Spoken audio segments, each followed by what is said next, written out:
How are you?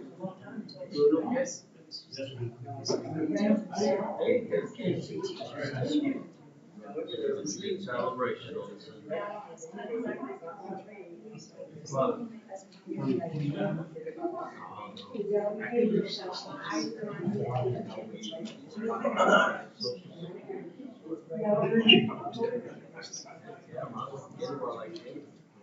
My dad always told me he's only healthy for seniors. So that's right. You're right. You're right. Oh, really?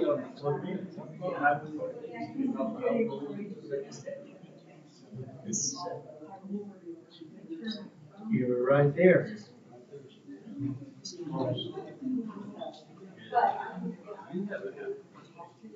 Any special plans for you? Workers? That's kind of what else. Right?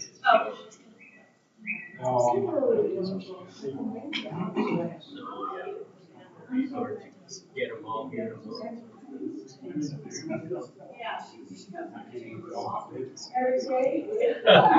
Yeah, I don't understand that.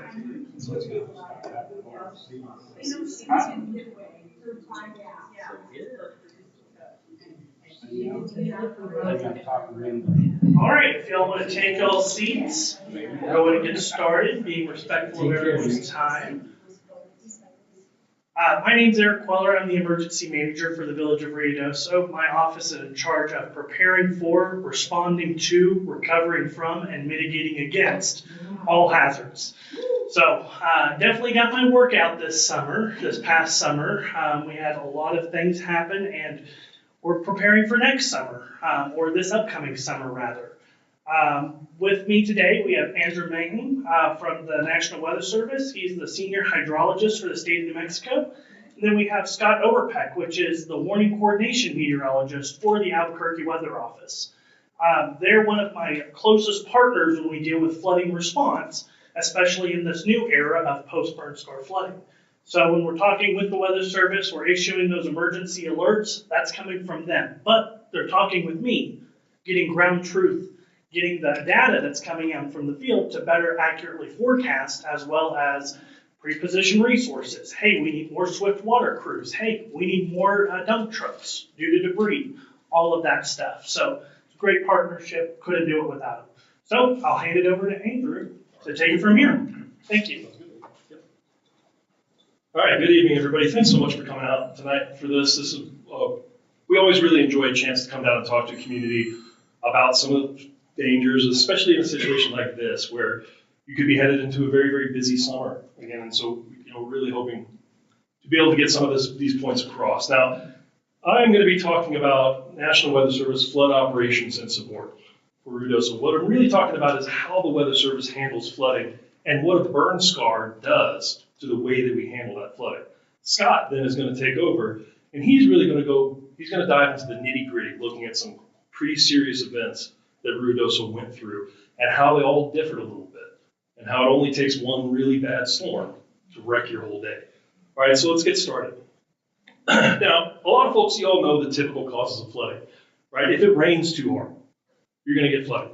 If you have too much impervious surfaces where the rain can't go into the ground, you're going to get flooding. If a levee breaks or a dam breaks, well, then you're definitely going to get flooding, and that's a real pain because we can't forecast that, right? So that one's tricky. There's also an issue with antecedent conditions, right? Did it rain yesterday? Has it been raining all week? Because that can really change how the ground's going to react. Or are we coming out of a really, really dry winter, and the ground's just going to soak everything up?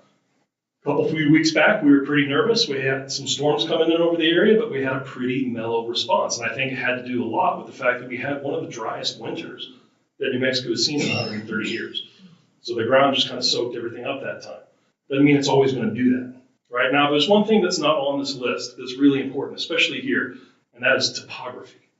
New Mexico is a machine for flash flooding because it's got a lot of steep mountains, and these are some of the steepest right around here. Right, and so you've got thin soils with rock underneath it, steep mountains, and then you have the monsoons that come through in the summertime, and they drop a lot of rain. That all gets funneled and concentrated in, right? So the state is already very, very good at flash flooding. Now, flash flooding can happen with kind of any amount of rain, right? But we also have to deal sometimes with extreme events. Now, you'll hear weather folks sometimes talk about the 100-year storm. Has anyone ever heard that one? Yeah. All right, the 100-year storm is a really problematic term. A lot of people get kind of wrapped around the axle on this one and think, well, it only happens once every 100 years, right? Or how can we have 2 100-year storms in 1 year or something like that? And that's not really what it means at all. It's simply a measure of probability. How likely is it to produce a certain amount of rain? And so right here, I've got 6-hour accumulations for Ruidoso. We have a map for the whole country, and we can break this out. And so you can see down here, the 1-year storm, right? 1.3 inches. You've got about a 100% chance of that happening here in Ruidoso. And this goes all the way up to a 1,000-year storm, 5.45, right? You've only got a 0.1% chance of that happening. Last year, you had 2 events that blew through that 1,000-year storm, right? Went way past 6.5 inches, one of them, right? Others went real close. So just because this is low probability doesn't mean it's not going to happen. Now then, extreme events are bad enough, and they will come and find you. That's what happened in Roswell in October. That was an extreme event just like this. It was about a 2,000-year storm. But burn scars are really pernicious because they take a normal rain and they turn it into an extreme event for you. So the real question here is, why was the flooding so bad in Ruidoso? And I want to try to kind of dive into that here with you guys. To understand this, you have to understand what happens to soils when a burn scar, when a wildfire hits. Now, some of it's obvious, right? When you have a nice forest, the rain hits, all of those trees are slowing down that rain. So it's hitting the ground more gently, right? And we can all see that once the burn comes through and the trees are all wiped out, there's nothing to really stop that rain from hitting, right? But it gets worse than that. Because, so here you go, before the fire, you got your forest, you got a little litter, you got some soil that can soak up the rain. It's all good and dandy, right? After the fire, that forest is gone, but underneath the burned ash is what we call a hydrophobic layer, right? This is a layer of ground that does not absorb water at all. Here's a picture of a U.S. Forest Service team out there trying to find where that layer is. Those drops of water evaporated. They never soaked into that soil. So I said, New Mexico is already a machine for flash flooding. Take those mountains that are really good at flash flooding, put a plastic sheet over them. That's what a burn scar does, right? So then you've taken that plastic sheet, you've covered it with rocks and trees and ash. And then when it rains, and it rains hard, all that soaks in, creates this slurry that then shears off right at that hydrophobic layer, right?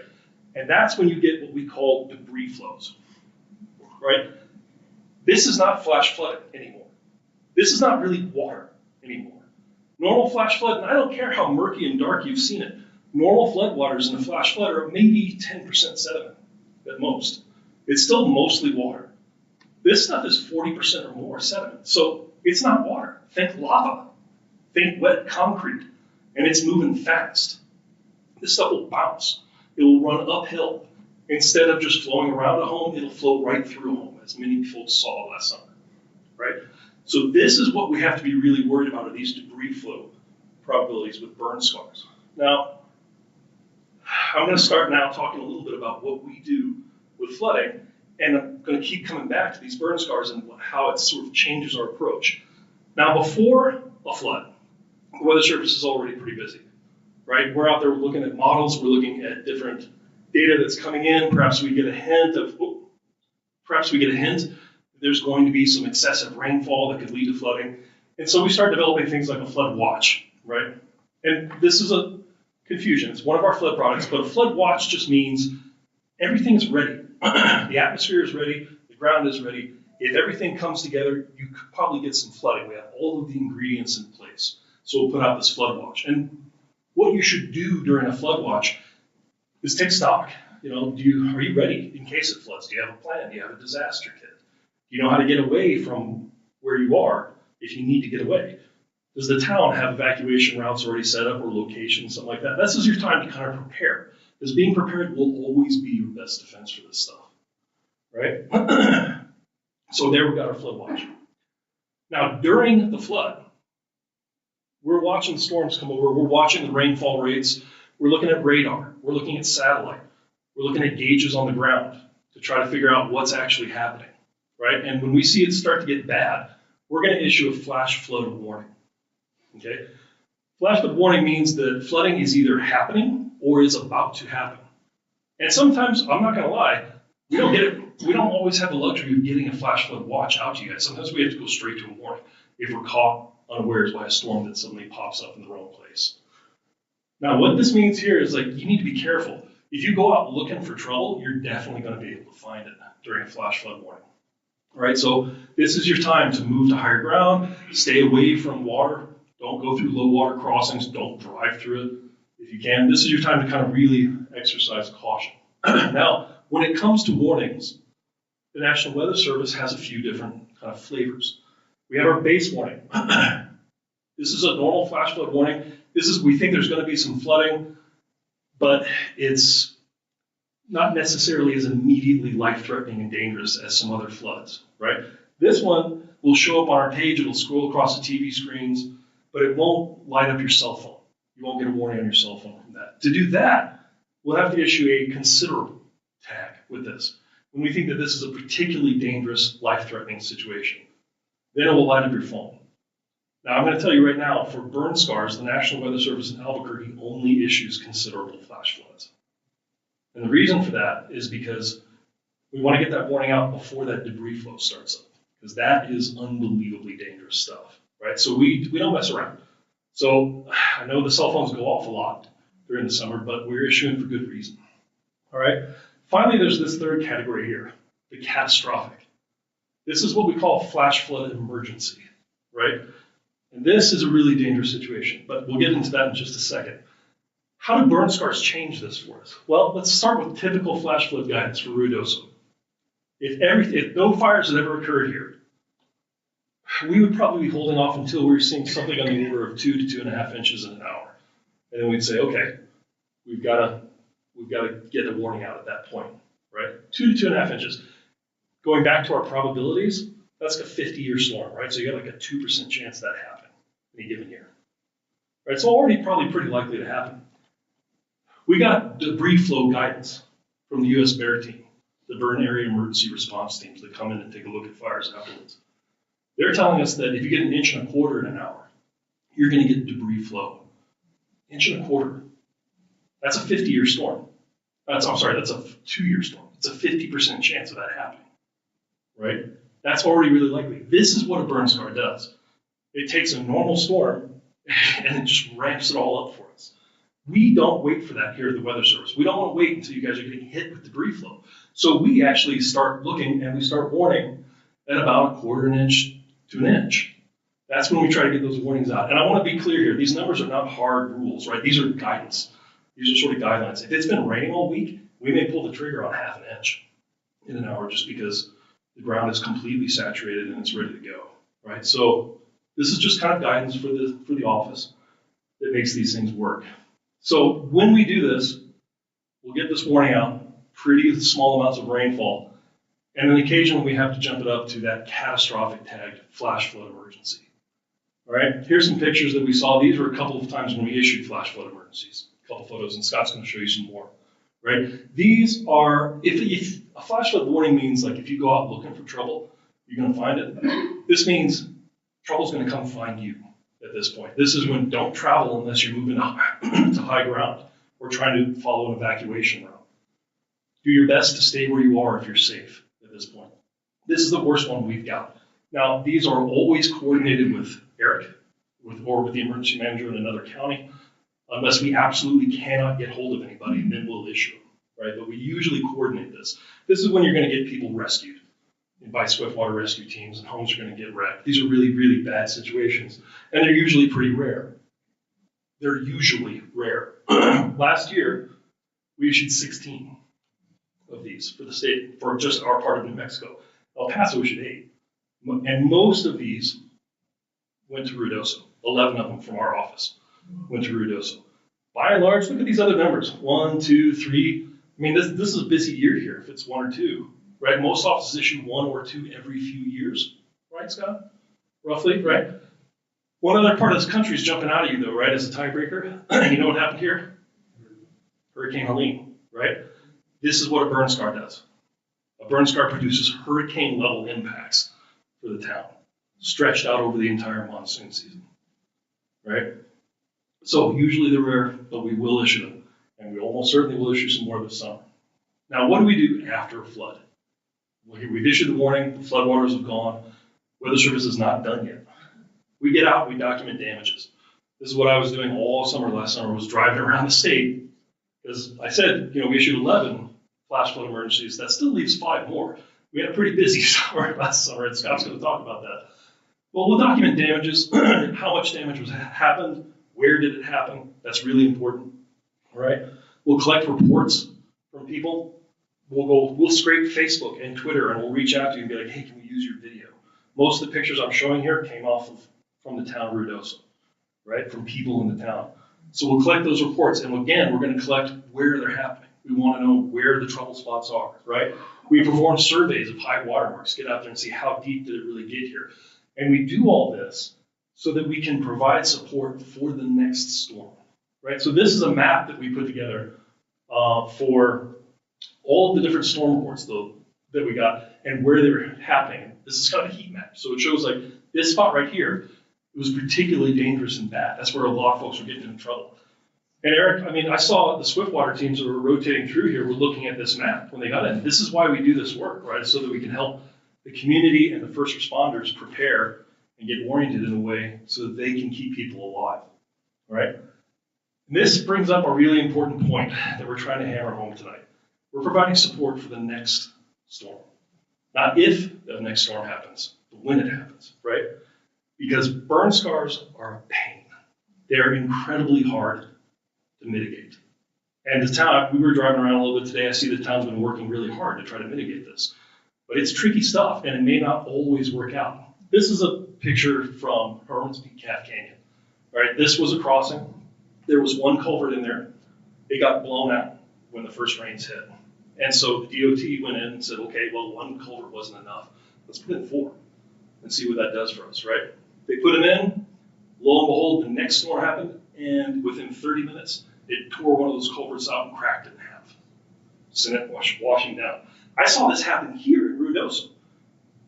You remember that day when the National Guard was just sitting there with their hands on their heads watching this culvert that they had almost finished getting in get picked up, broken, and washed downstream down in Starlight Canyon, right? Heartbreaking to watch. Super painful, very expensive, very difficult. The forces at play here are not like normal water. And you just can't say that enough, right? The stuff is really hard to fight. You can't push back against it.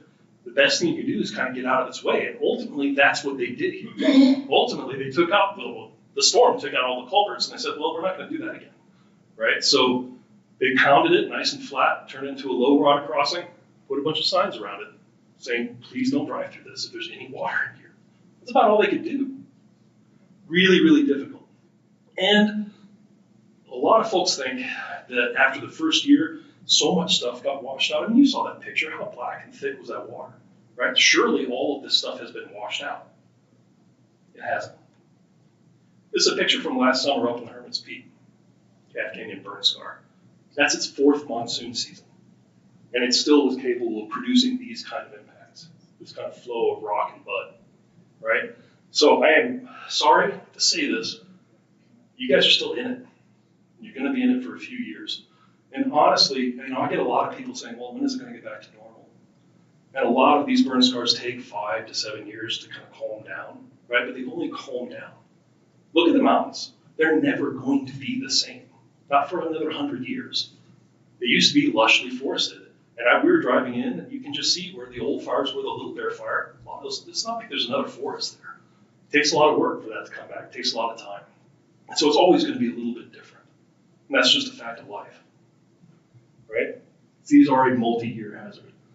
We really want to get that point across because it's easy to get through that first year and then have a really dry, quiet, nice winter. I mean, personally, I would have liked a bit more water. I'm a hydrologist, but the weather had to be really nice most of the winter, right? So you get calm, and then that's when people start making mistakes. That's when, then we start issuing these watches and these warnings, and I think it can't possibly be as bad as it was last year. It can't possibly be as bad. Absolutely can, right? So now we got to talk a little bit about safety. Safety before flood is all about being prepared, right? Get your disaster plan. Eric's got some great stuff out there about building kits. He can give you all sorts of good advice. Get your disaster kit, have all the stuff that you need to grab in one place where you can grab it fast if you have to get out of there, right? Make sure you know where you're going to go if you're ordered to evacuate. Arrange different ways to keep in contact with relatives. That's all the stuff that you got to do now before the flooding ever hits, just so you have a plan in place. Because when that alarm goes off and you look out your window and you see all of this rushing water, your rational thought is going to go right out the window. Your cave brain is going to take over. You're going to want to run. And that's perfectly natural and healthy. So this is the time to make a plan. All right? During a flood, it's amazing how easy it is to make a bad decision. I was telling this lady in the back here, if you look at deaths from weather events, heat is the #1 killer in this country. Flooding is the second one, right? And overwhelmingly, it's because people made a bad choice. Now, maybe they made that choice for very good reasons, but they drove through the water, right? You cannot drive through the water. If there's a barricade up, don't try to drive around it. I see that happen constantly. We see video of that, and it just makes us insane when we see that. Right? Stay away from the water or be swept away by it. Don't sightsee. Some of it's really striking. I mean, okay, I don't know if he's in the crowd, but there was a guy from Ruidoso that was sending in amazing footage. But every time he posted it, I kept thinking to myself, oh my God, man, get out of there. That's terrible. You're right in the danger zone. So don't sightsee. And if evacuations are ongoing, just try to stay out of the way of the first responders. They're going to be really busy. Have a lot of different ways to receive a warning. I was really gratified to hear that the town is putting in a lot of no weather radios all over the place, and you've got good coverage for this, right? So you can get all of our warnings coming in. That's really helpful. But you've got your weather apps, you've got your phone that should light it up. You've got media and social media as well. So try to make sure you have lots of different ways to get information. That's how you can stay safe, is to know what's going on. And really, I can't stress this enough. Turn around. Don't drown. It is amazing how little water it takes, especially if it's moving, to float a car, to float a truck. I mean, there's a lot of big trucks in this town, right? And a lot of people probably thinking, yeah, I can drive that. I can drive that in this big truck I've got. You want to feel that way, but it only takes 12 inches of fast flowing water, a foot of water. We saw the Rio Ruidoso break its record by 3.5 feet. It got up from maybe 1 foot to 15 feet, right? So that stuff will absolutely float your big truck away. We've got a picture of an 18-wheeler that got pushed around by water, that kind of thing. So be really cautious. It really only takes 6 inches for a vehicle to lose contact with that road, not just 12, right? And I used to drive a Honda Fit, so for me, it probably would have taken like 3 inches, but it's really dangerous. And that's not the only danger. It's not just about the car being washed away. I mean, that's not like a swimming pool. You can't see what's in the bottom of that, right? There could be nails, there could be spikes, there could be a really deep trench that you cannot see cut into that. And we've seen that over and over again. People drive through, they think it's fine, and then bang, car just nosedives right into a trench, right? And be really cautious at night. If you can avoid traveling at night when there's a flood warning, please do so. Just stay where you are. The good news about flash flooding is that it's flashy. The flood comes and then it goes, and it's usually only a few hours that you're going to be stuck somewhere, maybe in Albertson's parking lot, and then you'll be okay. Now, after flood, it's a lot of kind of common sense stuff. You got to stay away from damaged areas unless your assistance has been specifically requested by a police, fire, relief organization, emergency management. And return home only when people are telling you it's safe. There's a lot of hidden dangers out there from flooding. We saw houses that just got shifted off their foundation, right? But that cracked all their gas lines, and it messed up all of their wiring, right? So now you have blowing gas around live wires. So you could literally be walking into a bomb. So you need to be really, really careful about this stuff, right? And you need to, try to cut power to flooded areas at home. And a big one that we bump into and hear about, less so in the summertime, but in the wintertime, if you're using a generator, just make sure it's in a well-ventilated area. You don't want to get carbon monoxide poisoning on the top of everything else that you're dealing with.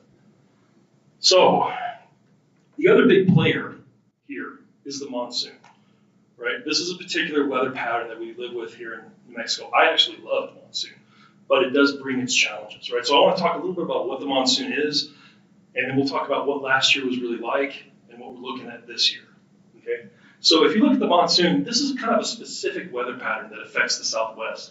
You got a low pressure system out west, you got a high pressure system out east. And you can think of these as sort of the beaters on a hand mixer, right? They're going to be rotating in opposite directions. They're going to cause a rotation, and that rotation is going to sweep moisture in from the Gulf and from the Pacific Ocean, and it's going to funnel it right over New Mexico in summertime when it's nice and hot, right? All that juicy air is going to come in, and you're going to start getting heavy, heavy convective storms. That's what we see. We see high rainfall rates, 1 to 2 inches an hour. Keep in mind those debris flow thresholds that I was telling you about, 1.25 inches in an hour. Very common, all right? You get big durations of excessive rainfall. Some of these storms don't just blow out through. Some of the worst days we had were because storms just sort of meandered their way about 5 miles an hour over the town, dropping lots and lots of rain. So you can get all that happening. So this is really where we start to get some of our dangerous conditions, and it keeps going through a lot of the summer, right? You start to soak the ground in pretty good, and all of a sudden the whole mountainside out there is on a hair trigger for flash flooding because it can't hold any more water anyway. All right, so was last year a heavy monsoon? It feels like it was exhausting, right? It certainly, we were tired, and we issued a record number of flash flood emergencies. And to be sure, June brought a pretty strong start. Even down here in Lincoln County, that's above normal precipitation. That's what that blue means. This is the percentage of normal precipitation compared to a long climate record, right? So it was a little bit above normal in June, but already by July, that had kind of moved out, especially over Ruidoso. That's right about normal, or maybe even a little bit below normal. And as you move through August, September, now we did see it kind of quiet down, but that was well below normal in August and September. And overall, the entire monsoon season as a whole was about 80% of what is considered a normal monsoon. So this was not a bad monsoon year last year, but it was a devastating flooding year because of the burn scars, right? So what can we expect this year? Well, right now, we're looking at a lot of different scenarios, looking at a lot of different models, and they're all in pretty good agreement that this year could be pretty much a normal monsoon, or even maybe a little bit above normal in terms of the amount of precipitation you get. Right, so we could be looking at a pretty healthy amount of rain more than we saw last year, more storms, more accumulation. It's not a lock, we can't guarantee that, but most of the models are pointing towards that. And looking at our larger climate conditions, one of the guys in the office did a bunch of digging, and he's found that, we had what we called a weak La Nina last winter, and we're coming out of that into neutral conditions. We don't have to wade into what all that means. What we did see, though, was that looking back over the last 30 years or so, though that transition has led to some of our wettest summers here. So we are leaning towards saying this is going to be normal to above normal for monsoon season. So lots of events could happen and a fair amount of flooding. And that's why I'm so happy that you guys invited us down here to kind of talk about some of this. All right, so that's my part done. I kind of set the ground, giving you guys a little bit of vocabulary and some context for why it was so bad and what we do and how we do things a little bit differently. I'm going to hand this over to Scott now. He's going to talk about Ruidoso, and he's also going to talk a little bit about some of the extra stuff that we're doing to try to help the town as well. All right? Yeah, actually, that was a lot of information. So we're going to kind of let that sit a little bit. I've got to change out our presentation. So we'll take about 5 minutes, but in that 5 minutes, so if you do have any questions, feel free to ask Andrew. We're going to switch things up real quick, and then I'll get started again. So a little bit of a break. If you need to go use the restroom, whatever, we do that. But we're going to take a quick break. Sounds good.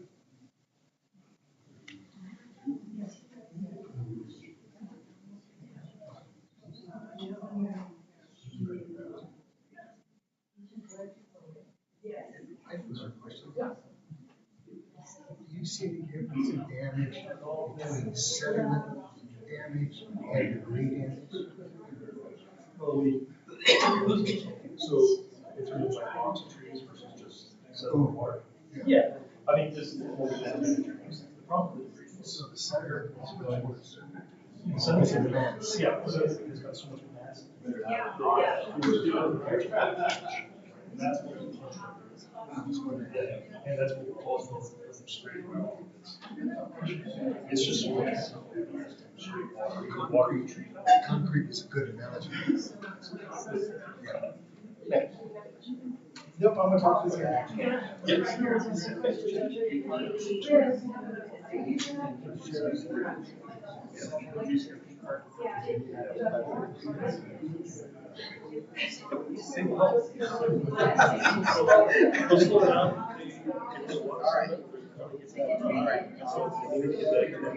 Start the process.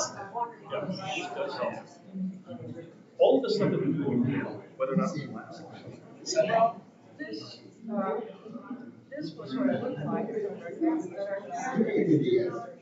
I am not gonna be there for the race though. I will be there the day of the race, but all that we just talked about. Should be with my niece.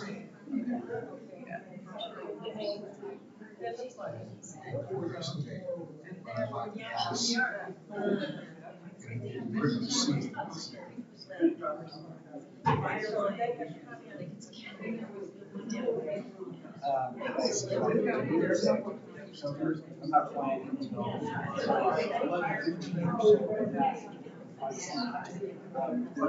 I saw the forecast switching it to rain. My friends decided, come on out to the race if you have it on Monday.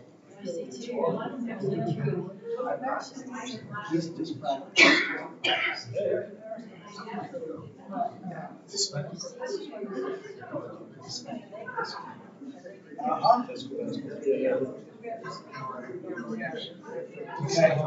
Yeah, Big silly butt. Didn't say how many tickets it was. So it was. $1,640.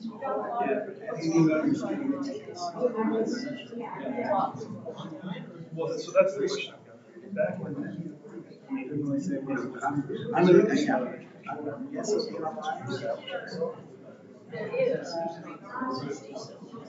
well, just in terms of how the coverage, because that's what. Today.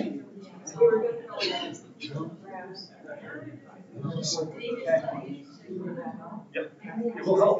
I'm not saying it's not. That is a tricky situation. And not to get out there and take a look at it, just from pictures, it's hard to tell, but that was one of our big concerns. We got back there, because that was really steep and really wrong. And that was my immediate concern. So there is some of that. And I know. So I did, told it this.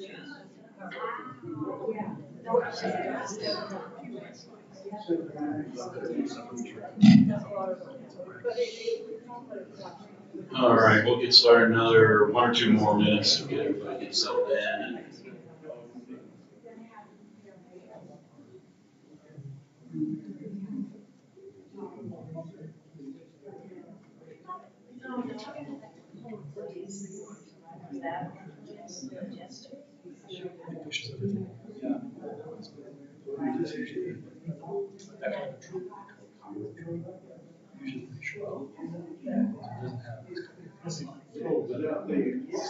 So it has to be a normal spot.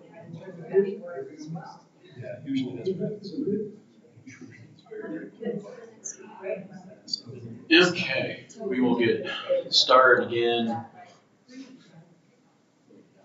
My name is Scott Overpeck, and I'm the warning coordination meteorologist for the National Weather Service in Albuquerque. It's really a fancy title that gives me the opportunity to speak with really not just the public, but work with emergency managers, work with our broadcast media, work in schools, work in Department of Transportation, work with our law enforcement, a lot of different agencies, a lot of different groups for the sole purpose of preparedness, being ready for when bad weather, bad stuff happens.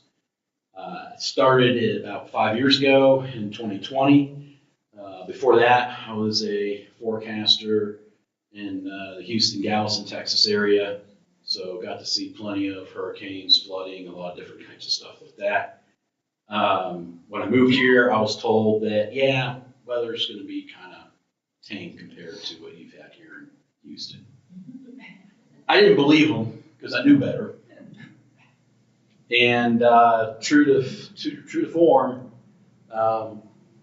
this is about every bit as bad as some of the stuff that I saw in Houston. So when talking about flooding here in Ruidoso, I struggle a little bit because I know that it's a lot, and we're all in this together. We're hurting a lot because seeing stuff like this, you don't want to see. You just don't. You don't want to see your town look like this. So even putting together this kind of presentation, yeah, we're up in Albuquerque, but I can tell you every one of our forecasters, every one of our meteorologists takes this to heart. When we issue a warning, when we issue a flash flood emergency, we know it's going to happen. And just for reference, I was personally a warning forecaster for a couple of these events. And at least one of them I know I issued an emergency for. It was the first flash flood emergency we did not have a fatality, or at least I didn't have a fatality for emergency I issued. And the only reason that happens is because of the community and the work that we put in to coordinate, to make sure that there are swift water rescue crews, there are resources, there are capabilities to be able to keep people safe. So that is one success story that I think that we can't really overlook, is that unfortunately we lost 2 people to the fire. We didn't lose anybody to the flame last year. I hope we can keep that going today, going on to the summer. So I know some of these images are going to be kind of hard, but we're gonna go through and just kind of look at the story and look at, hey, this is what happened. And the thing is that looking at some of these events and looking at the rainfall and then what happened, I hope helped to have an understanding of when we're forecasting heavy rain, we're forecasting these things to happen, that yeah, it's not going to be every storm, it's not going to be every time, but there will come a time that it will be every bit as bad. And unfortunately, it's going to be back. A lot of bad memories. It's going to be a rough year. And we even saw this even year after Hurricane Harvey in Houston. People were just on edge with heavy rainfall. You're going to be on edge. We know that. And just know that we back at the office, we care and we want to make a difference, and that's why we're here. So we're going to go through this. Starting with the fire. I mean, that's bad enough. This was on June 17th. So we're putting dates to this just so that you can see how quickly things changed. So 17th and 18th, we had the fire. South Fork, and then the Salt Fire. Prior to that, the Lost Blue 2 fire. So 3 fires in 1 year, and then the McBride fire in 2022. That's on here. But this went really quick. Started on June 17th. By June 18th, we've had a federal disaster declaration for the fire, and then some satellite imagery. So this is what we look at back in our office, what the fires look like from space. So you can see the smoke plumes, you can see the heat signatures.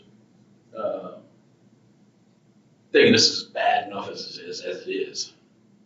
And don't want to discredit the fires, because the fires is going to be a continuing threat living in these areas. Another look, just showing how things expanded. That we, some of the areas we had red flag warnings out for fire weather conditions. There were other fires in the state. The conditions here weren't the worst for fire spread, but had enough wind to get what we got. And then June 19th happened. So I show this because down here in Ruidoso, you can see all the flooding, but on June 19th through the 23rd, these are all the other areas across the state that we were dealing with flooding. So it is something that we really have to be careful about. That yes, every one of our little communities, every one of our communities that we provide weather support for could experience flooding.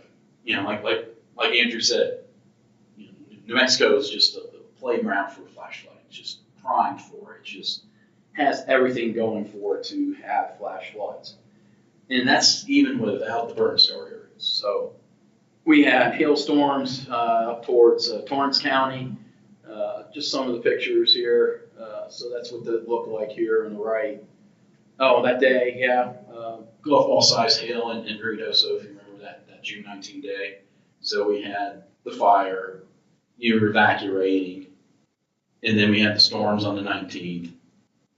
I mean, this was just, I don't want to say it can't get any worse, because it could, but it's bad. So here's some of the other flooding across the state. So again, something that we just constantly have to be on our toes with. That Guyanus Creek, Las Vegas, almost overtopping the bridge there. Street flooding there. Espanola, so Rio del Oso, flooding there basically changed the topography of the riverbed, right, Andrew? Rerouted the river was flooding. So those are some of the things that we're having to deal with.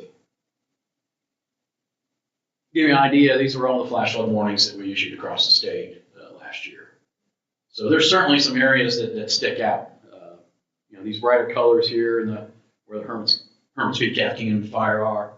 And then, of course, where we are here with the South Fork Fire in Ruidoso. So those two areas really stick out. But again, a lot of other areas, we were issuing flash flood warnings. So I believe we issued about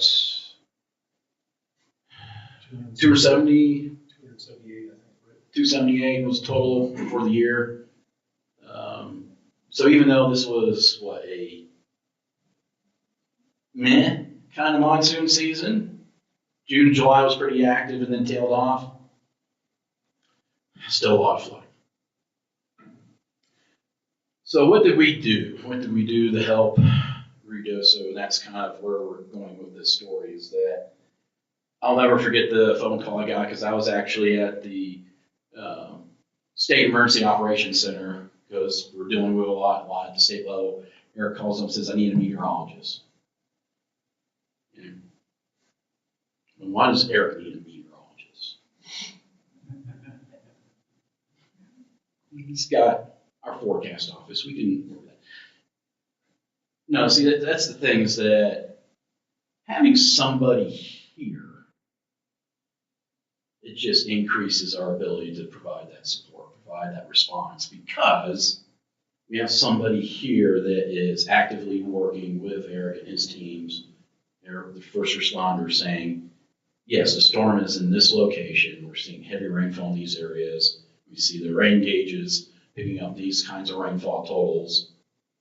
We know that flooding is going to be coming down Upper Canyon, going through Brady, these areas. We can pinpoint and help with that coordination. So this is the kind of support that you don't see. You will see the warning that we get, but there's a lot more that we are doing behind the scenes that are really the efforts that are helping to keep people safe and help with the response. So that was a big thing.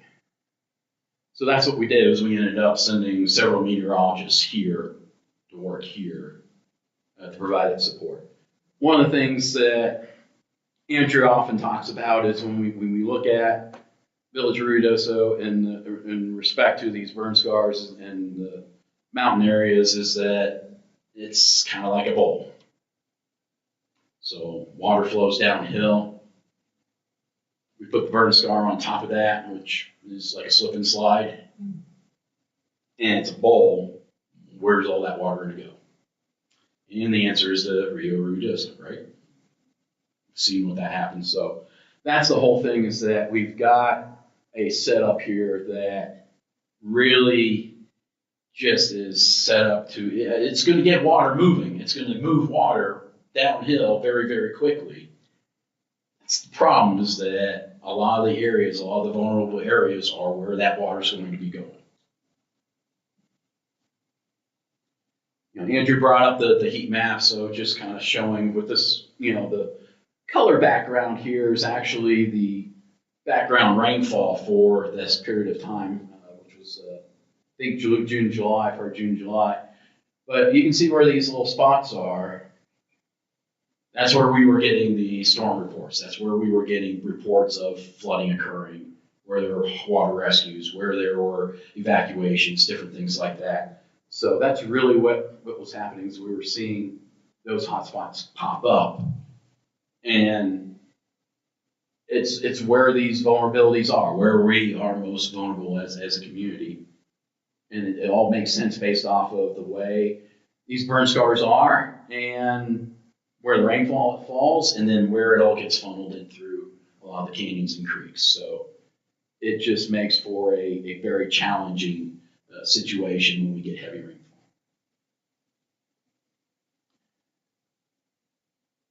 I want to say, fortunately, we had some prior experience with burn scar flash flooding from Hermit's Peak, Calf Canyon, because it was bad there at times too. Still bad. Yeah, this was a cabin that got washed out.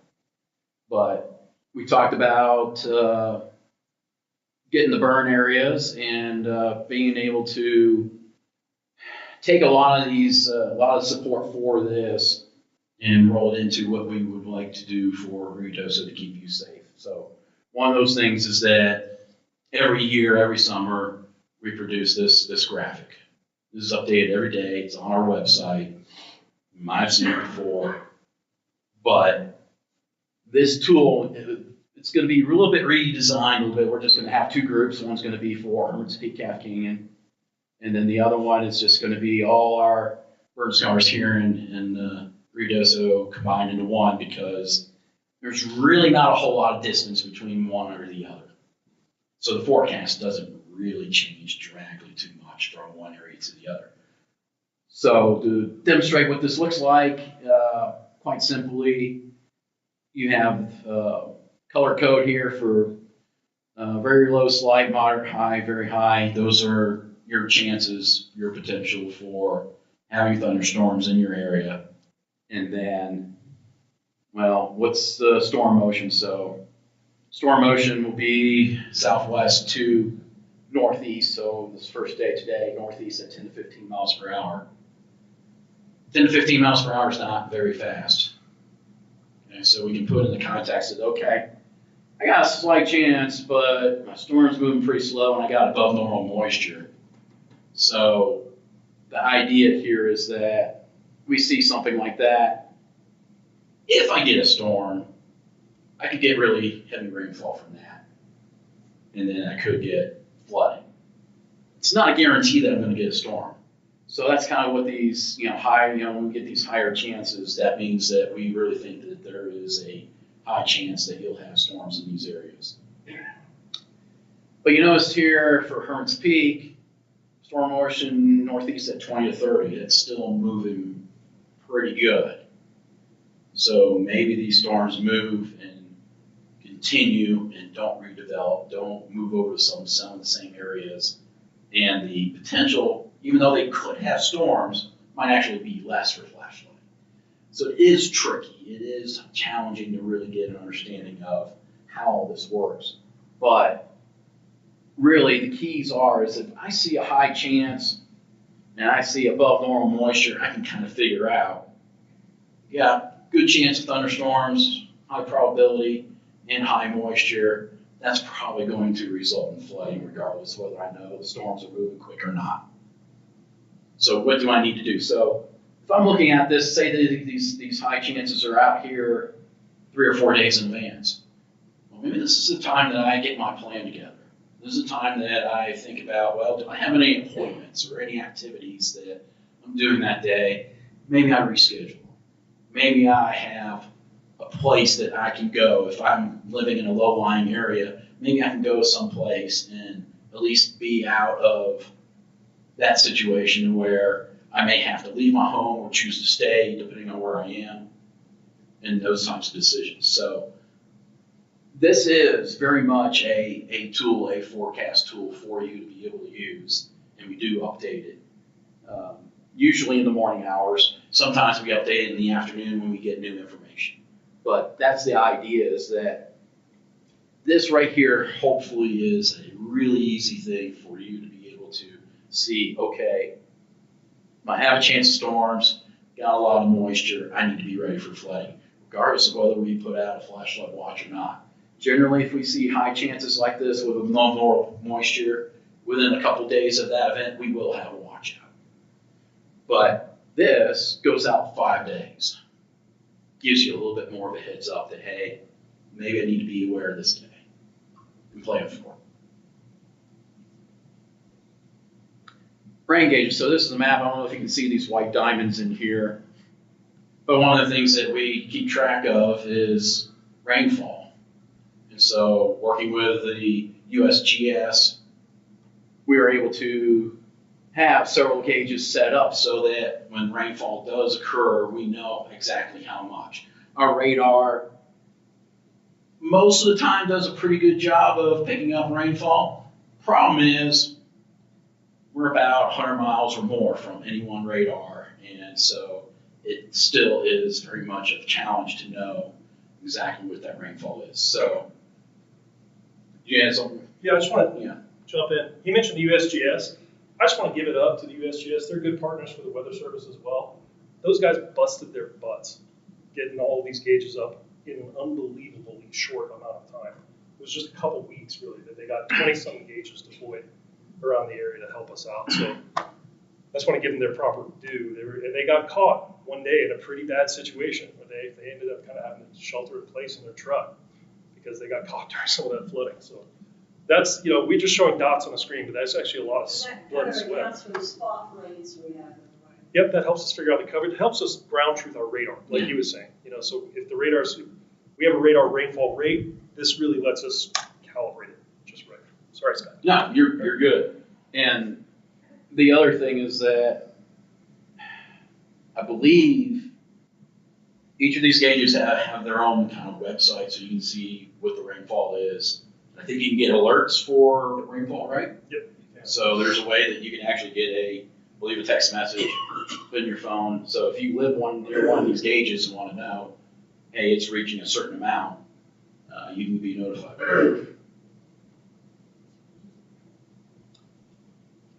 The other thing that we have is web cameras. So I'm not sure if you saw it at the beginning, but this is at night. Here's water running through the Rio Ruidoso.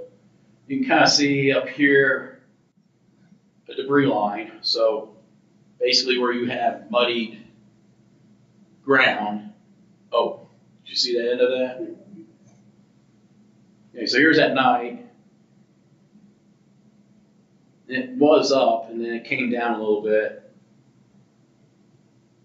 And then you start seeing this rise a little bit right about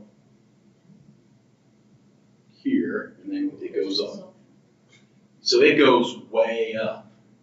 But having cameras like this, having the ability to see what's happening really pays off because we can see this back at the office. We can see this when we're in with Eric and say, hey, yeah, we've got floodwaters coming. Just saw it go through this gauge, this site. Again, more web cameras that just help us with that awareness, know where the flooding is, those kinds of things. Now, you mentioned we had the wildfire. Typically, we have an incident meteorologist to come in and support the fire. That's what we have here, but I mentioned we brought in people to support Eric, to support the first responders. So that was kind of the shift, is that we had this and then this. Okay, so to really meet that demand, to really meet those challenges, we had to have people here. So with that change, looking back, so we didn't know what was going to happen at the time, but this is a calendar listing the number of flash flood warnings National Weather Service Albuquerque issued in a particular day. So June 19, we issued 18 flash flood warnings in one day. That wasn't just here. But then several other days, you can certainly see how that went. And then certainly tailed off towards August and September. Hiccup in Roswell. But yeah, it was busy. So here's our fire support. And then we had to have flood support. So one of the things that we also did is that we borrowed a hydrologist / meteorologist from another office. We're bringing in expertise that can really help in these types of situations. So shout out to Scott Rowe and then Eric and with Andrew. So Andrew was here for a few weeks. We rotated through a lot of our support, but the whole goal is that being here makes a difference. So we wanted to make sure we could do that. And not all the time we could be in here, but we had to explore virtual options. So how can we use platforms like Zoom or Google Meet, or in our case, Slack, which is a chat platform, but also has some video conferencing capability. So really stretching the limits on what we can do, but we know that the opportunities for us to have that direct contact, that direct communication really helps with being able to respond in these situations.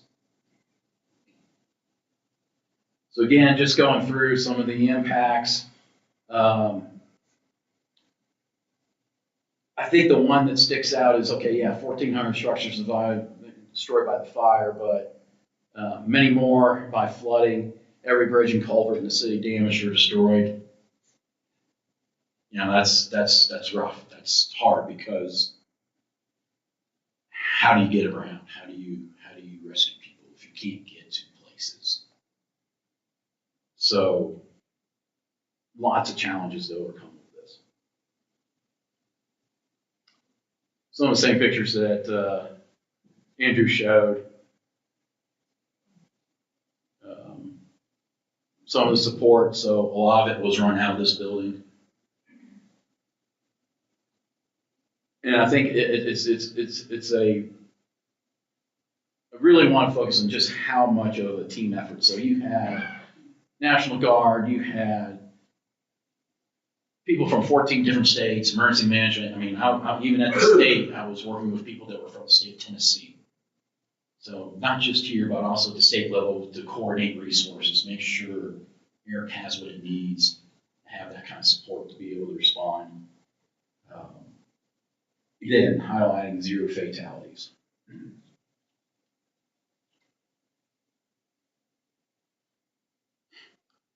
Some of this Andrew already showed, so I'm going to show a little bit more of it. But giving you an idea of the impacts. So you're in the epicenter of flash flood impacts with the burn scar. Now, National Weather Service Albuquerque, we serve 88,000 square miles for the state of New Mexico, so the northern 2/3 of New Mexico. We actually have the largest forecast area in the United States, continental United States. So we cover the most land. But the flash flood warnings only went, 39% of our flash flood warnings went to 0.7% of our forecast area. So our area of responsibility, 0.7 of the flash flood. That's just how small, how focused a lot of these warnings are. So we really take it seriously. We really pay attention to these types of situations. This is a chart I really don't like showing because it is showing the record number of flash flood warnings that we issued here. So this would be the 278, which is more than the 249 that we issued in 2022. Two common denominators between these 2 years. Stars. Heard speak Afghan? No, not here. So we're going to dive into some of these events just to kind of show you, well, how much rainfall really made these impacts. How much rainfall did it really take? What are we looking at? And it's a mix of everything that Andrew talked about. So we're going to show that. So that's what those, I'll go back. That's what these red boxes are. So we're going to talk about these dates. So the June 19th and then June 21st through the 24th, June 29 and 30, July 9 and 10, and then July 17th through the 22nd, and then the 28th through the 29th. So this is going to be an animation. The box there is essentially the Ruidoso area. At the top here, we got the date. It's a little bit different. So this is 6 UTC. That's actually midnight. So ending at midnight of the day. So when it says the 14th, it's actually the rainfall for the 13th. So just kind of the way to orient things. But you're going to go through some of this and you're like, it's green. Okay, so ½ inch to maybe an inch. Shouldn't be too bad. And then there are some other days where, okay, yeah, it's an extreme event. So we're going to walk through this a little bit. So this will be the start right now. So that was June 19th, 18th, going forward.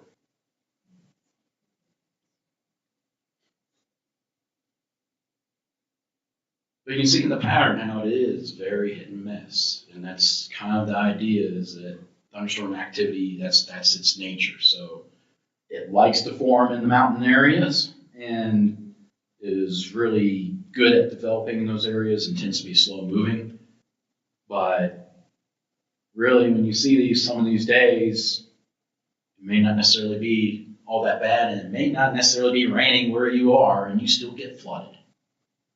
So that's another hard thing about this is that get this flash flood warning. There's no rain. Yeah, it's right up there on the mountain, and it's coming in. There's no other place to go. So this is the river gauge for the Rio Ruidoso at Hollywood. And you see a lot of jumps here. Those are our flood events. Okay. So June 19th and then the 21st to the 24th. This peak was actually on the 23rd, and then the 29th and 30th, each of those peaks, 9 and 10, 2 peaks, one for each of those days. Then we hit July 17th to the 22nd. The 19th and 20th are those first 2 jumps, and then one on the 22nd. And then July 28th and 29th, the 29th be the big one. Big one to pay attention to, though, is this one here is July 20th, 15.3 feet on the afternoon of the 20th. So keep that in mind as we go through this. So this is the rainfall on June 19th. This is the one where, yeah, we got lots of rain. It was bad. Okay. So those pinks, that's looking at 2.5, 3.5 inches of rain, maybe some 4 inches in some areas. These are 24-hour totals. This is a mix of radar data and rain gauges. So it is calibrated. It is probably one of the more accurate representations of rainfall data that we can provide. So we saw these pictures earlier. We issued our first flash flood emergency that day. We had hail like that. You notice lots of hail on the ground. Another thing that we don't necessarily think about is accumulation of hail causes flooding problems. Clogs up all kinds of drainage, floods streets, does all kinds of things, and then melts and adds more water. So June 21, and maybe a half inch rain. 22nd, quarter to maybe a half inch. A little bit higher up into the west.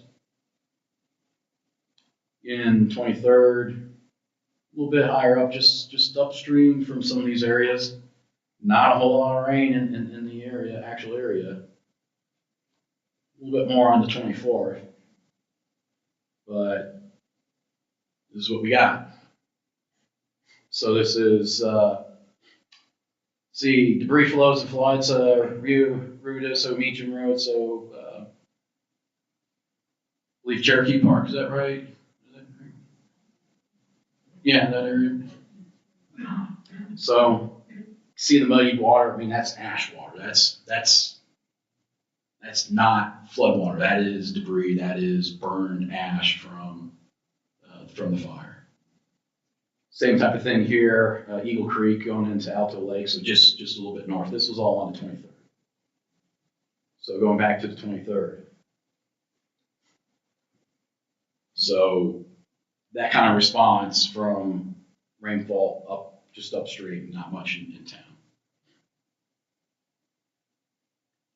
So we go on to June 29th and 30th. So that should stick out.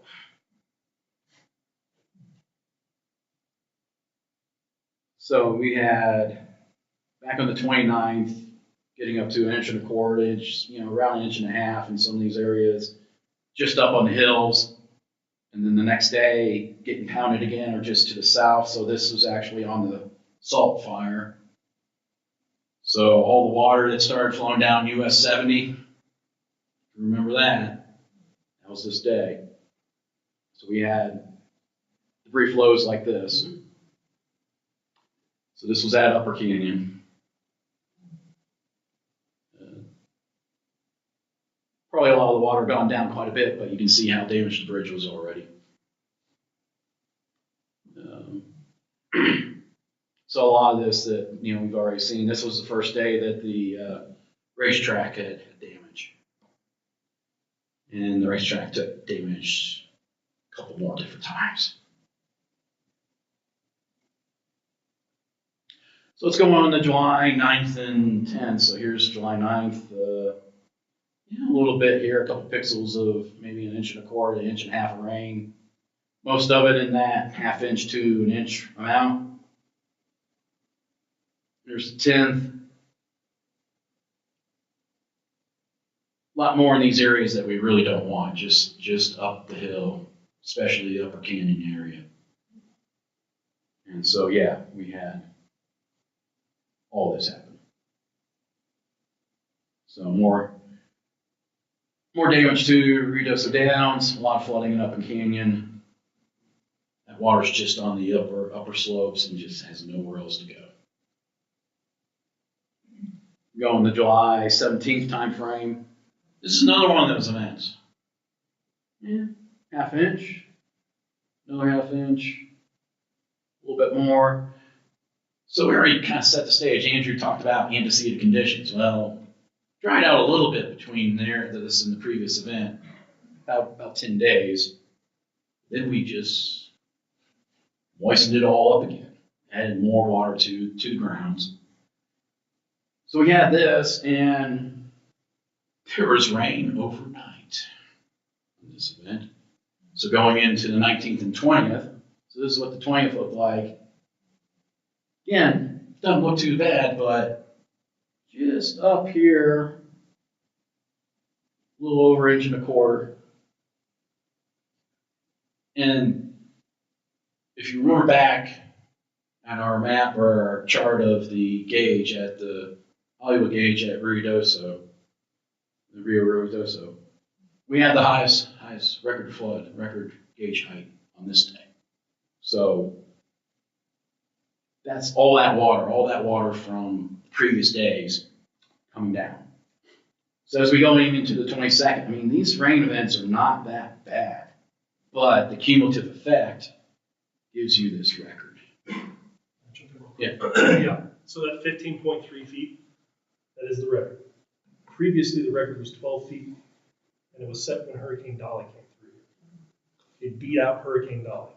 At what point in the Rio did that height of 15 feet take place? Is that in So is that closer to, say, the west side of town? Or was it downstream where it accumulated, say, from the It's right, limestone? yeah, it's right near Hollywood.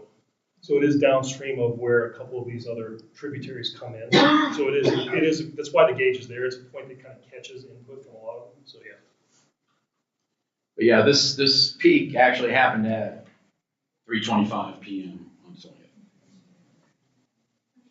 I can answer that. We were directly affected by that event. We had to be rescued. We were not given a notice. We live in the Downs. We're right behind the racetrack.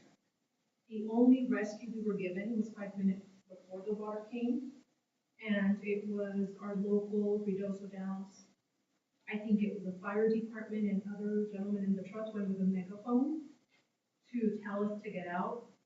And about, I'd say, 3/4 of the neighbors didn't hear it. So we've got neighbors to our right that are elderly. The wife is in a wheelchair and the gentleman has a hearing aid. He didn't hear it. The person across from us was a single retired woman with 2 pets. Her dog's drowned. We were not given notice, which is why I'm here. I'm sitting here and I'm very grateful for all you do. I'm not trying to come across as I completely understand. a slap or anything like that. I'm just wondering if the Ruidoso Downs, Spaghetti Flats, that's where the water went. We had to be rescued.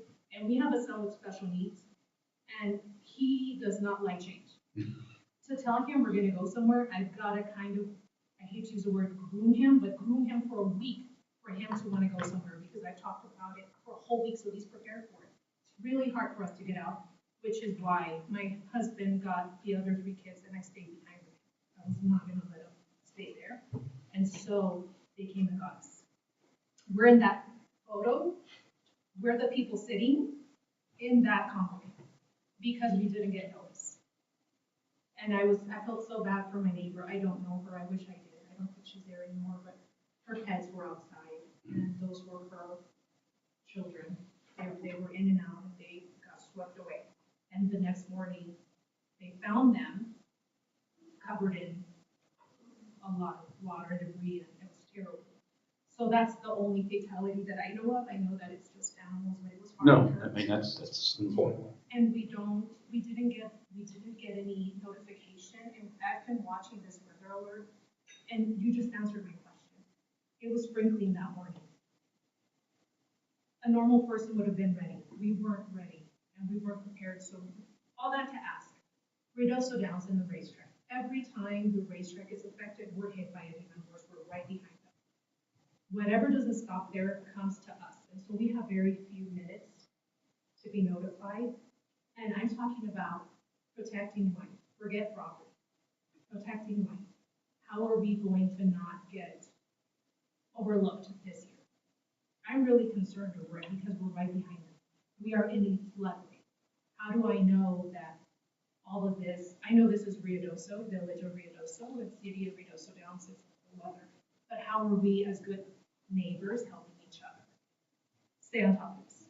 I need to know. Yeah, first thing I'll say is, thanks for having the courage to share that story. I know that's hard. I've got a special needs kid. I get it. And you're right, it takes a lot of planning.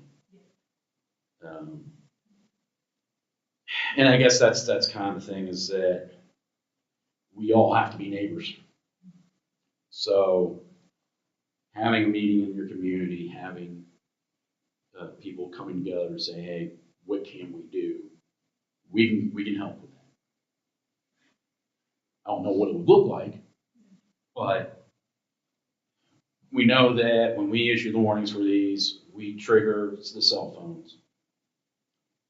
We have specific areas that these warnings are designed for.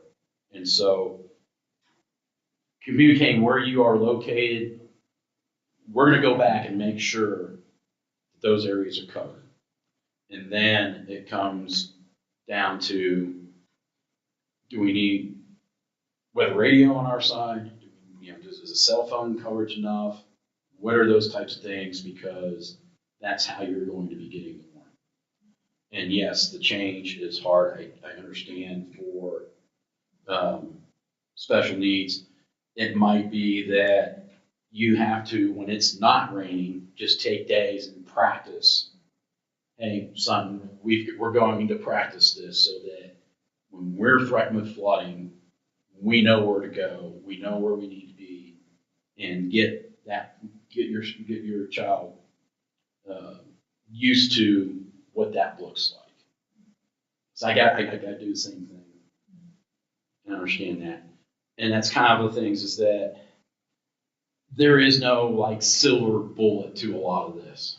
I wish there was. And so each of these individual cases, it's hard. You got to find what works for you. And there are going to be times where this is going to happen and it's not going to be convenient. It never is. But developing that plan, developing how am I going to get the warning and notification. And then the hardest thing is, am I going to be in a position where I can drive and get out to where I need to go before it gets bad? And I can't answer that question.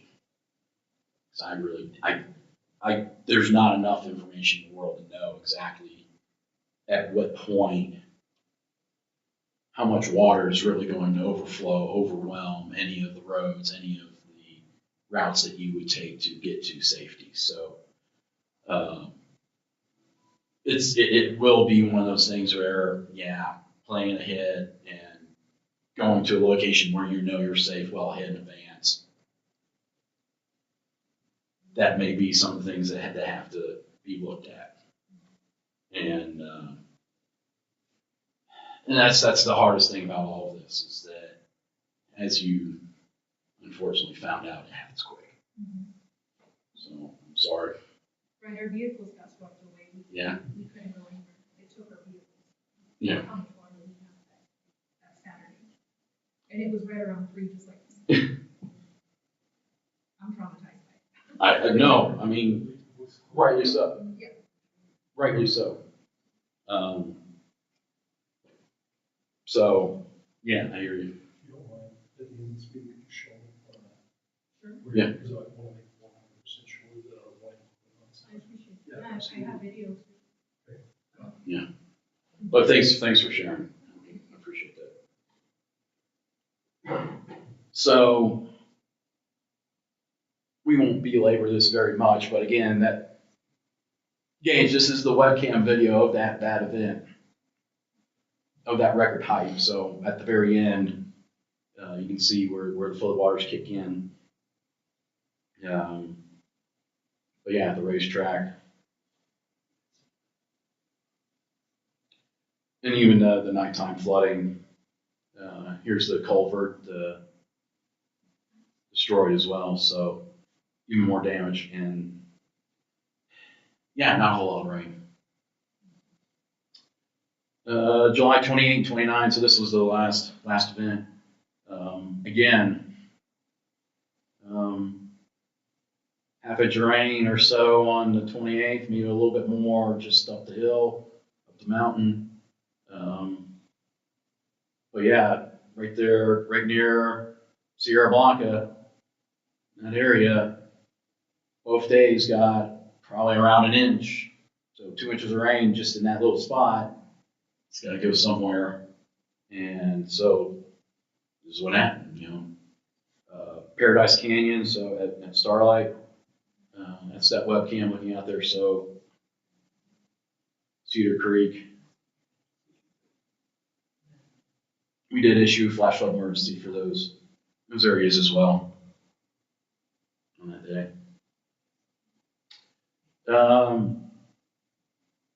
These were pictures taken toward the end of October, so 3 months later. This is all Upper Canyon, and it's hard because, yeah, these are destroyed structures from the fire, but then you're getting the flooding right in the same areas. So people impacted by the fires and the flooding all at the same time. Really hard to see.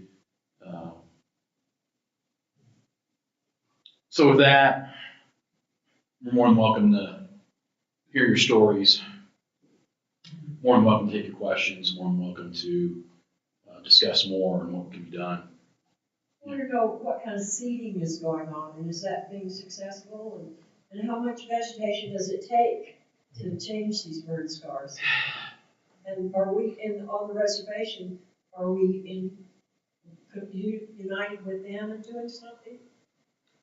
There's a lot of moving pieces to that.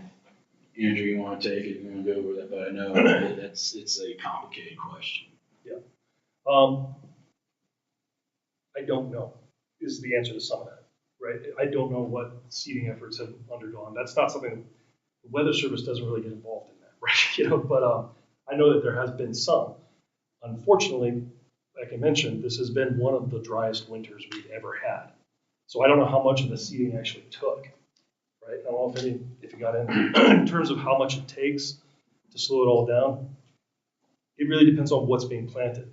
You know, I mean, a good stable mountainside has a good dense forest of mature trees on it.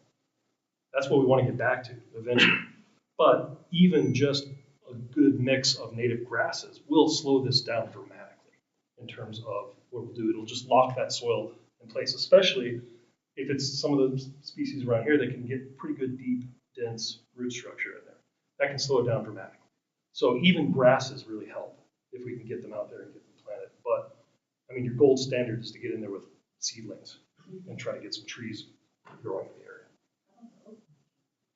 The oak brush helps a lot. Those are good root structure, right? That stuff's going to help quite a bit, and it's got the benefit of also being kind of bushy, right? So it also provides a little bit of a buffer for the rainfall rates. So that's a good one to go for as well. But I can't speak to what the town has done for this. Eric.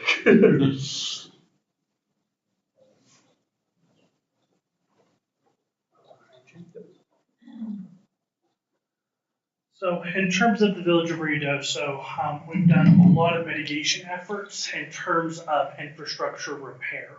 So actually my public works director is standing looking at me ominously, seeing what I'm going to say.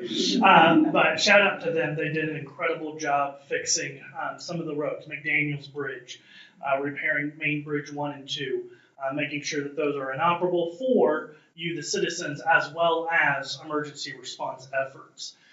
Clearing those culverts. We had, I think, over 300 culverts that were clogged. We're in the process of replacing those culverts as well as cleaning those out. So making sure the water is flowing through them, making sure that it's not hitting a solid sheet of whatever is in front of it and then flooding the other areas around it. I can't specifically talk about the seeding efforts on Mescalero because I'm with the Village of Ruidoso. So, however, I can say that they have been making progress in seeding efforts because we see it over in the fall.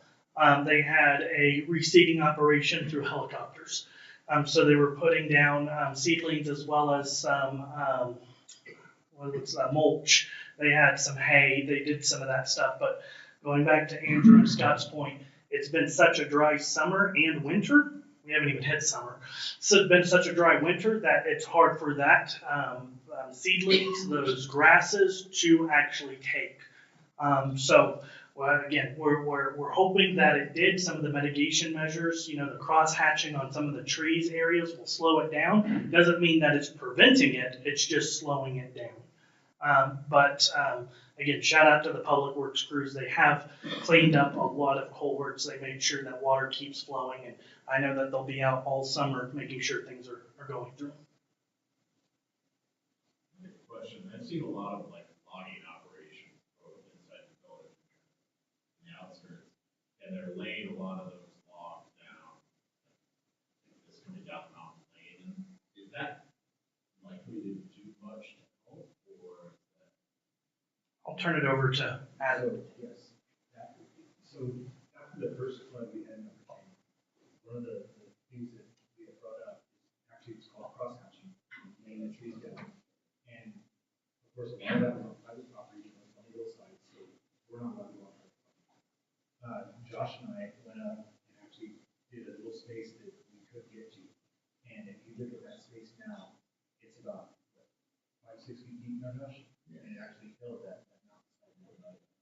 So the stuff you see like going up Sioux Chalet, with the cross hatching, those laying the logs down and stuff like that, it will help. There's another point along with that. I agree. I think it's amazing. We saw some of that in action.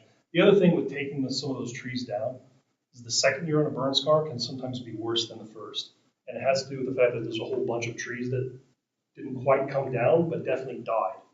And they have now become ammunition, basically, for the flooding, right? So knocking some of those trees down takes away some really dangerous debris that can come out. So it's good. That alone is a good reason to do it. Yes, ma'am. Since you would have walked in, do you guys have like a map, like a bear map of what they had planned and what the villages planned? I know it doesn't happen overnight, but if you have those like racks that I think are supposed to catch sediment, you're fixing culverts, and then if you're on the forest lands, they've been seeding and whatnot. No, thank you. Thank you for your question. Just to make sure that I'm understanding it correctly, asking for a map of all the mitigation efforts that have been done by the different agencies. Just do you have one that people can look at? So we have a couple of maps. I know we're working with our GIS team to overlay some of those maps. How many of y'all have heard about the floodplain that got updated? Hopefully all of y'all. And so that's one of the maps. Another map that they showed during their PowerPoint was the BEAR maps, the Burn Emergency Response Team maps. Those are the showing of soil stability as well as the debris flow areas. On top of that, then we have working with the NRCS. I know Laura's in here. That's where it kind of gets tricky when you start dealing with private properties. Some mitigation efforts go up by that individual homeowner, but they don't notify us, as in us, the government. And so we really don't have an accurate capture of how many mitigation efforts have been done on private property, but we have a good number of measures for what has been done on public property. We're working on a map, and hopefully we'll get that out shortly. Laura, do you want to follow up with that question? We have 718 people signed up for emergency watershed protection. Those are all would say we probably have conducted mitigation efforts on probably 75% of those properties so far. The total budget for that program is $50 million, and we have expended, I want to say probably $35 million. And through Laura, Doug, and as far as your seeding goes, we did conduct, actually we spent about $5 million on the aerial seeding, and unfortunately, just as the gentleman has said, the weather did not cooperate, and so our germination rate is less than we had hoped for, but our hope is that that seed bank is still there once we start to get some of our rain earlier in the summer, that we'll still get some germination off that. And that seed mix was created by NRCS, which is the Natural Resource Conservation Service, and it is the same seed mix that we use up at Herman Seed Factory, which is good. So can we get some of that for a private property? We do not have that available. However, the Upper Hondo Soil Water Conservation District does have seed available, and we are hoping to be working actually with Eco Service on providing some of that and helping them with some of that. And seedlings? Seedlings, we just found out that we did get accepted for the Emergency Forest Restoration Program, which is through the Farm Service Agency. I have zero details on that because we literally were notified last week, and I don't know what that is going to be. But the other place to look for seedlings is to definitely contact the New Mexico Forestry Division, because they have, and it's very important when reseeding in areas like this that you're actually using a seed bank from trees that came from this area, because your chances of survival are much better. But they have a seedling program that they do annually, and I don't know the details on that, but you certainly could call the Capitan District Office. And what they do publicly, y'all do a lot of work. So we're glad you're happy. I can say it too, just look up at the Upper Hondo watershed people, there's a phone number you can call, and where's their office? It's in Capitan, and so yeah, just Google Upper Hondo Soil Water Conservation District. Tony is the executive director there, and Tony and Wanda take good care of us. They have, so. She helped us. I literally cried begging. I was like, you need to come help us. And that application is closed or closing soon, the 31st, this month for the emergency watershed protection.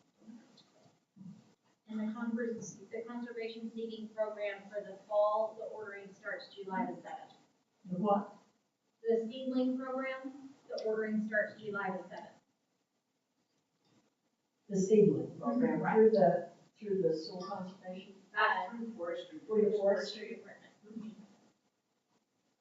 There's a point I'd like to make, if you don't mind, about, make sure everyone can hear me. There's a point I want to make about mitigation. It's incredibly important to do it, and the community has to do it, right? But to my point that I made during my talk, it can have unintended consequences. So people need to be prepared for there to be flooding in places where there wasn't last year. Because if we have a bunch of Tesco baskets up or things like that, that to protect one property here, all of a sudden it can push that water into another property. There's no malice behind any of that. All the mitigation is there to try to make things better. But there are going to be some unpleasant surprises probably that crop up from some of this. And that's just going to be a process as we mitigate and re-mitigate and learn and try to get through all this. Andrew, could you talk about, like in Spring Canyon, the way they're making room for the water? Oh, right. So up in Spring Canyon, they dug out a series of catchment basins, right? And so the idea here is that big old wall of water comes real fast, and instead of having a nice smooth pipeline for it to come through, it'll have to go in and kind of fill up this one catchment basin and then flow into the next one and fill that up and then flow into the next one and fill that up. This is a tried and true ancient method for flood control. I've seen this, I have family that lives in Japan. I went and visited them, and I saw some of these exact same structures built 500 years ago, still working, right? Now, they take maintenance. They will fill up with sediment, and they got to get in there and dig it out, right? But they do really help. That's a good mitigation measure. And you're not trying to shove the water anywhere, you're just trying to slow it down. And how deep do they dig? I actually don't know. They're deep. Yeah. Yeah, some of the ones I saw were hefty, but I didn't get down there with a measuring stick, so. It might be the Great Lakes at some point. Yeah, yeah, you could have a real nice trout pond back there in a minute.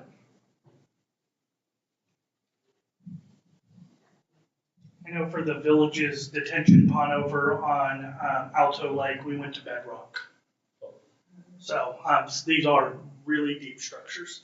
But just as Andrew alluded to, they do fill up. That's why we're making sure that we have a rotating maintenance schedule for these to make sure that it doesn't become a sheet or just to glide over.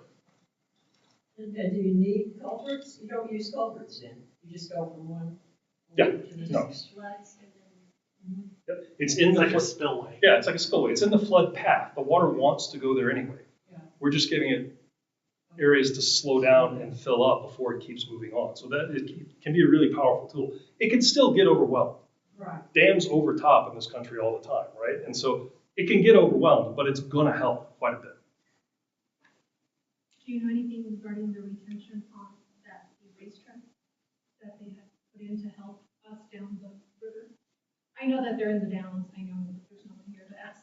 No, I think Adam can. Oh, great. So, I don't know if anybody's been by the track, if you haven't, you go through the parking lot. They did clean up the waterway in the river, but they also did put a detention pond beside it. And what that's designed to do is, we had to go down, just like Andrew was talking about the structures, he was talking about. That's called a no-rise. But that one is designed to where if the culverts do get overwhelmed on the track, you go back up into the detention pond. And, with these floods, like Andrew had talked about a while ago, it's called a flash flood for a reason.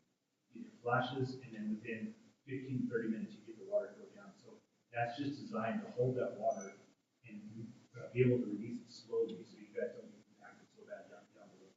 So there's that one, and then right above the track, we're actually working with property owners to do two more above there. That's what I heard, I wasn't sure if they were already in. They're already working. Is there one inside the track? Yes, there's. And then there's that little one by the river, by our house. Yeah, I haven't been to, your bike's gonna get less. I am, I'm right where the river goes, where So- it's at the water. I know NRCS did the INSCO baskets They around the did. bridge there, and put the riser in there, that's gonna help you guys, but the main thing is to slow down the water before it gets to the Right. peak. I think that's gonna be. And that's the one in the track. It's not your track. The one There's in the track, one and there. then one right above the track. So there's two out of the three. Yes, there's two, there's one inside the track, the big one inside the track, and they're actually pushing trees and leveling right above the track, so the water will spread out before it actually gets to the track, and it'll actually help the detention pond in the track. Give them more time to fill up. But that one's not ready yet. It's there, it'll work. There's been some, it's not a pond yet, because you can't go down, you gotta do it to level the river itself, but they have, lightened it up, so if the water does back up before it gets to the track, it's gonna lighten itself out. Thank you. Great questions. Yeah, good discussion. I know we're wrapping up. A couple of statements that are bullet points that I wrote down so I can remember my thoughts. If I didn't have sticky notes, I don't think I would have a job. Anywho, so with that, just want to point out that the Community Development Department, if y'all could raise y'all's hands, they're here to talk about the floodplain if you have floodplain questions in regards to the village of Ruidoso. And the big question that the community's been asking for is sandbags. Sandbag operations will start June 1st. The official start of monsoon season is June 15th. And so that gives you 15 days to start pushing stuff around and making sure that your area is protected or best mitigated. Again, June 15th, that's at the Wingfield Park, as well as the Convention Center. We'll have sandbags. We'll limit it to 30 bags per household. Last year, we had over 50,000 sandbags go out the window. So, to property owners, rather. With that, that's 7 to 7, Monday through Friday. We're just making sure that we have enough supplies for the entire monsoon season. So those efforts do start June 1st. Again, we're working in coordination with the Weather Service. If it starts looking like it's going to start flooding anytime before June 1st, we'll make sure that we're rolling those out and we're putting out that to the community, making sure they have adequate time to appropriately mitigate their properties with sandbags. With that, just a couple of other things. I know they talked about emergency alerts a little bit. For the Village of Ruidoso, you have the Call Me Ruidoso alert system. Sign up for that, callmeruidoso.com. The county, that includes the Ruidoso Downs, you can go to codered.com/Lincoln County, and that is the county emergency alert system. Those flyers are on the back table, so if you want to snag one of those flyers on your way out, I have both flyers there. In addition to emergency alerts, we like to say layers save lives. So it's technology. Technology goes down, and so you make sure that you have redundant communication. So a NOAA weather radio, the wireless emergency alerts, the opt-in system, which is the Call Me Ruidoso code red system for the county. We also have the outdoor warning system. We are revamping our warning system because 2 of them were taken out in the fire. And due to supply issues, we're having some delays in getting some of those sirens up. With that said, we still are covered with the outdoor warning system. There are sirens that still activate. So with that, the last one, if you go to ruidoso-nm.gov/emergency-information, it's a GIS map, and that's populated with all the road closures, flooding locations, as well as shelters and points of distribution. So your cleaning supplies, all of the donated goods that come into the community after a disaster, all of that information is on that website. In terms of village response operations, the Emergency Management Office, in coordination with our public safety partners, so Public Works, Fire Department, EMS, and police, we conducted a full-scale exercise 2 weeks ago. National Weather Service was down here for that. We tested our communications, our interoperability communications, not just within the village, but also within the county. Ruidoso Downs was one of those participants that came in and helped contribute to the conversation. So in terms of the village response, we are gearing up for whatever's going to happen. Again, the motto is prepare for the worst, hope for the best. So we are working diligently with our internal teams to make sure that we're ready for whatever this monsoon season brings us. If there's any other questions, I know we're running out of time. Do y'all have anything else? No? We'll stick around for a second. Thanks for coming. But the last thing before you start clapping is we did live stream this video tonight. It will be uploaded on the Village of Ruidoso website, so feel free to share it with your friends, families, colleagues, even people that you don't like. Everyone has the right to safety information. So again, thank you for coming. We appreciate your time, effort, and your involvement in our resiliency as we look forward. That was a choice of words. Oh goodness, now I can't speak. It's time to go. That's how I know it's time to go. Anyway, thank you for coming. We'll stay around for questions. Have a good night.